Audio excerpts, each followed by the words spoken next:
शनिदेव की जय हो, शनिदेव की जय हो। शनिदेव का व्रत कथा सुनाने जा रही हूँ। एक समय स्वर्गलोक में सबसे बड़ा कौन है? प्रश्न पर 9 ग्रहों में वाद विवाद हो गया। विवाद इतना बढ़ा कि परस्पर भयंकर युद्ध की सृष्टि बन गई। निर्णय के लिए सभी देवताओं देवराज इंद्र के पास पहुँचे और बोले, हे देवराज, आपको निर्णय करना होगा कि हम में से सबसे बड़ा कौन है।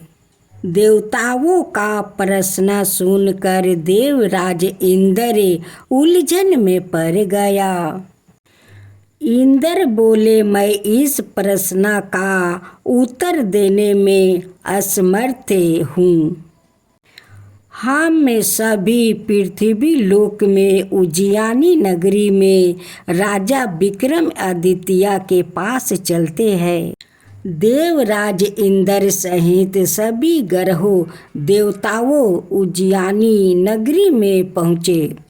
महल में पहुंचकर जब देवताओं ने उनसे अपना प्रश्न पूछा तो राजा विक्रमादित्य भी कुछ देर के लिए परेशान हो उठे, क्योंकि सभी देवताओं अपनी अपनी शक्तियों के कारण महान थे। किसी को भी छोटा यह बड़ा कह देने से उनके क्रोध के प्रकोप से भयंकर हानि पहुंच सकती थी।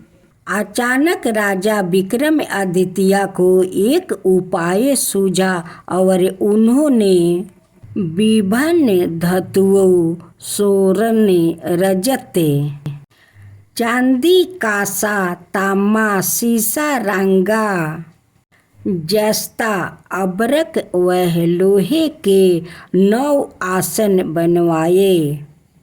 धातुओं के गुणों के अनुसार सभी आसनों को एक दूसरे के पीछे रखवा कर उन्होंने देवताओं को अपने अपने सिंहासन पर बैठने को कहा।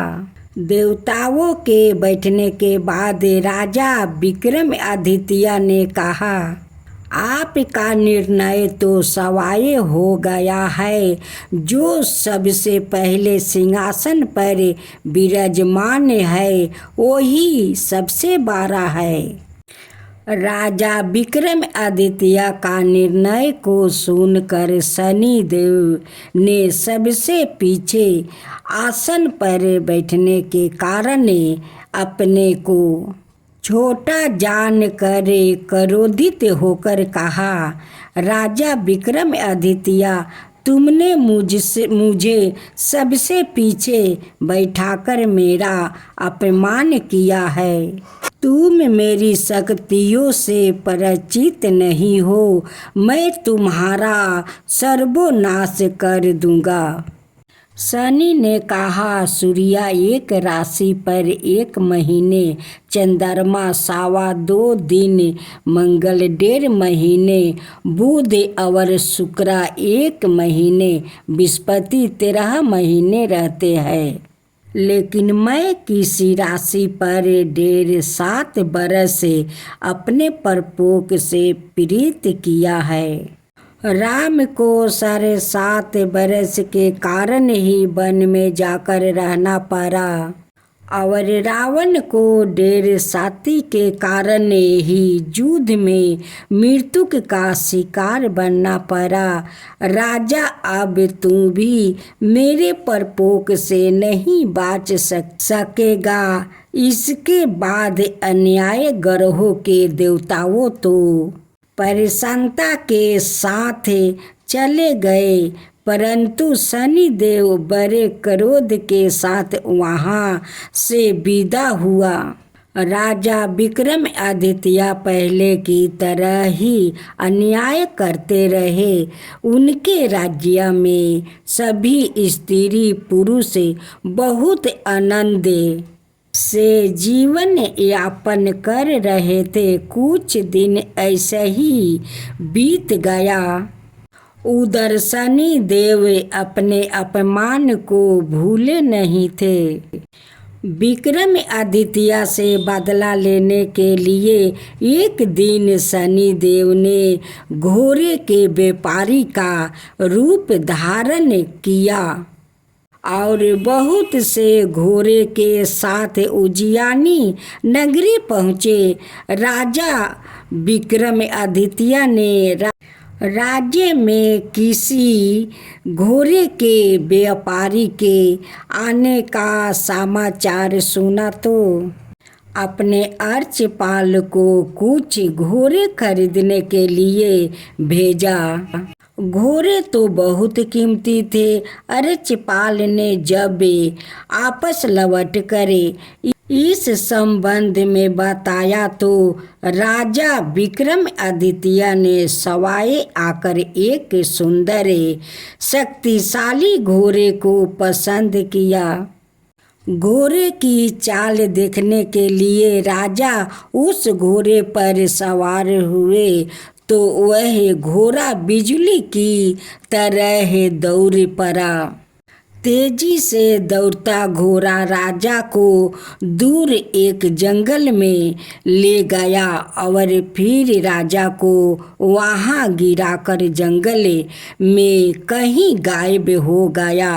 राजा अपने नगर की लौटने के लिए जंगल में भटकने लगा, लेकिन उन्हें लौटने का कोई रास्ता नहीं मिला। राजा को भूख प्यास लग आई। बहुत घूमने पर उसके एक चरवाह मिला। राजा ने उससे पानी मांगा। पानी पीकर राजा ने उस चरवाह को अपनी अंगूठी दे दिया। फिर उससे रास्ता पूछकर वहाँ जंगल से निकलकर पास के नगर में पहुँचा। राजा ने एक सेठ की दुकान पर बैठकर कुछ देर आराम किया। उस सेठ से राजा ने बातचीत की तो राजा ने उसे बताया कि मैं उज्जैनी नगरी से आया हूँ। राजा के कुछ देर दुकान पर बैठने पर सेठ जी की बहुत बिक्री हुई। सेठ ने राजा को बहुत भगवान समझा और खुश होकर उसे अपना घर भोजन के लिए ले गया। सेठ के घर में सोने का एक हार खूंटी पर लटका हुआ था। राजा को उस कमरे में छोड़कर सेठ कुछ देर के लिए बाहर गया। तभी एक अचानक घटना घटी। राजा के देखते देखते सोने के उस हार को खूंटी निगल गई। सेठ ने कमरे में लौटकर हार को गायब देखा तो चोरी का संदेह राजा पर ही किया, क्योंकि उस कमरे में राजा ही अकेला बैठा था। सेठ ने अपने नौकरों से कहा कि इस परदेसी को रस्सी से बांधकर नगर के राजा के पास ले चलो। राजा ने विक्रमादित्य से हार के बारे में पूछा तो उसने बताया कि उसके देखते ही देखते खूंटी ने हार को निगल लिया था। इस पर राजा ने क्रोधित होकर चोरी करने के अपराध में विक्रमादित्य के हाथ पांव कटवाने का आदेश दे दिया। राजा विक्रमादित्य के हाथ पांव कटवाकर उसे नगर की सड़क पर छोड़ दिया गया। कुछ दिन बाद एक तेली उसे उठाकर अपना घर ले गया और उसे अपने केलू पर बैठा दिया। राजा आवाज देकर बैलों को हाँकता रहा। इस तरह तेली का बैल चलता रहा और राजा को भोजन मिलता रहा।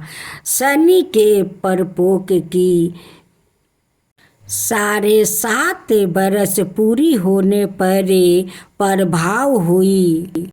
राजा विक्रमादित्य एक रात मेघ मल्हार गा रहा था कि तभी नगर के राजा की लड़की राजकुमारी मोहिनी रथ पर सवार उस तेली के घर के पास से गुजर रही थी। उसने मेघ मल्हार सुना तो उसे बहुत अच्छा लगा और दासी को भेजकर गाने वाले को बुला लाने को कहा। दासी ने लौट कर राजकुमारी को अपंक राजा के बारे में सब कुछ बता दिया। राजकुमारी उसके मेघ मल्हार से बहुत मोहित हुई। उसने सब कुछ जानकर भी अपंक राजा से विवाह करने का निर्णय कर लिया। राजकुमारी ने अपने माता पिता से जब यह बात कही तो वह हैरान रह गया। रानी ने मोहिनी को समझाया, बेटी तेरे भाग्य में तो किसी राजा की रानी होना लिखा है, फिर तू उस अपंक से विवाह करके अपना पाँव पर कुल्हाड़ी क्यों मार रही है। राजकुमारी ने अपनी जिद नहीं छोड़ी।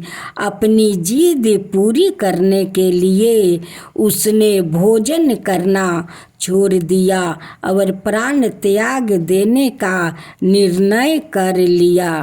आखिर राजा रानी को बेबस होकर अपंक विक्रमादित्य से राजकुमारी का विवाह करना पड़ा। विवाह के बाद राजा विक्रमादित्य और राजकुमारी तेली के घर में रहने लगे।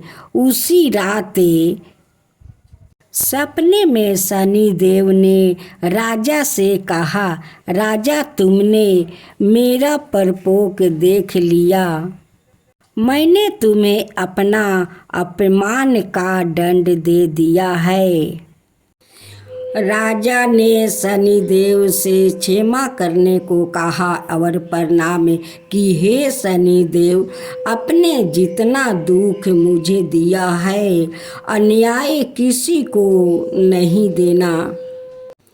शनिदेव ने कुछ सोच कर कहा, राजा मैं तुम्हारी प्रार्थना स्वीकार करता हूँ। जो कोई स्त्री पुरुष मेरी पूजा करेगा, शनिवार को व्रत करके मेरी कथा सुनेगा, उस पर मेरी अन्याय कृपा बनी रहेगी। प्रातःकाल राजा विक्रमादित्य की नींद खुली तो अपने हाथ पाँव देख कर राजा को बहुत खुशी हुई। उसने मन ही मन शनिदेव को प्रणाम किया। राजकुमारी भी राजा के हाथ पाँव सही सलामत देख कर अचरज में डूब गई। तब राजा विक्रमादित्य ने अपना परिचय देते हुए शनिदेव के परपोक की सारी कहानी सुनाई। सेठ को जब इस बात का पता चला तो दौड़ते हुए तेली का घर पहुंचा और राजा के चरणों में गिरा क्षमा मांगने लगा। राजा ने उसे क्षमा कर दिया, क्योंकि यह सब तो शनिदेव के परपोक के कारण हुआ था। सेठ राजा को अपने घर ले गया और उसे भोजन करवाया। भोजन कराते समय वहाँ एक आश्चर्यजनक घटना घटी। सबके देखते देखते उस खूंटी ने हार उगील दिया। सेठ जी अपनी बेटी का विवाह भी राजा के साथ कर दिया और बहुत से सौरन आभूषण धन आदि देकर राजा को विदा किया।